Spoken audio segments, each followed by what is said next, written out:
gereja memberikan ajarannya tentang tanda salib. Pada abad kedua, Tertullianus mengajarkan, dalam perjalanan kita dan pergerakan kita, pada saat kita masuk atau keluar, pada saat berbaring atau duduk, apapun pekerjaan yang kita lakukan, kita menandai dahi kita dengan tanda salib. Santo Cyrillus dari Yerusalem menuliskan ajarannya, maka mari kita tidak merasa malu untuk menyatakan Yesus yang tersalib. Biarlah tanda salib menjadi meterai kita yang dibuat dengan jari-jari kita di atas dahi. Santo Efrem dari Syria mengajarkan, tandailah seluruh kegiatanmu dengan tanda salib yang memberi kehidupan, dan ajarkanlah ini kepada anak-anakmu sehingga mereka dapat belajar menerapkan kebiasaan ini. Santo Yohanes dari Damaskus menuliskan ajarannya, tanda salib diberikan sebagai tanda di dahi kita, sebab dengan tanda ini kita umat yang percaya dibedakan dari mereka yang tidak percaya. Berdasarkan ajaran dari para bapa gereja ini, kita bisa tahu bahwa pada awalnya tanda salib hanya dibuat di dahi saja. Tanda salib seperti yang kita kenal sekarang ini dan kita praktekkan secara jelas diajarkan oleh Paus Innocentius III. Tanda salib dibuat dengan beberapa gerakan. Ketika jari menyentuh dahi, diucapkan dalam nama Bapa. Ketika menyentuh dada, diucapkan dan putera. Ketika menyentuh bahu kiri, diucapkan dan Roh Kudus sambil menuju ke bahu kanan dan mengucapkan amin.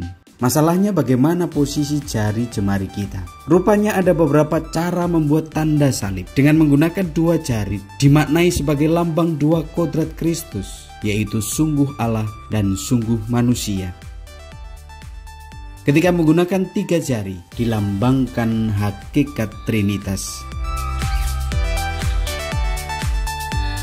Ketika kita menggunakan 5 jari, dilambangkan kelima luka-luka Yesus di kayu salib.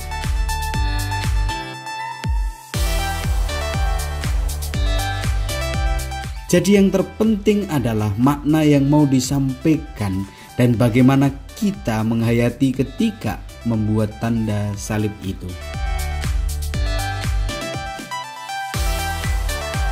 Tanda salib yang kita buat rupa-rupanya memiliki arti yang sangat mendalam.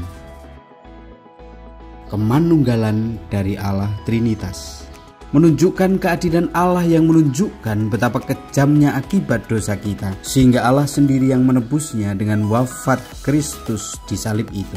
Salib menunjukkan kasih Allah yang terbesar, yaitu bahwa Ia menyerahkan nyawanya bagi kita agar kita diselamatkan dan memperoleh hidup kekal. Salib yang merupakan tanda keselamatan dan kemenangan orang-orang Kristen yang disebabkan oleh kemenangan Kristus atas dosa dan maut. Jadi tanda salib ini merupakan lambang yang berdasarkan Alkitab.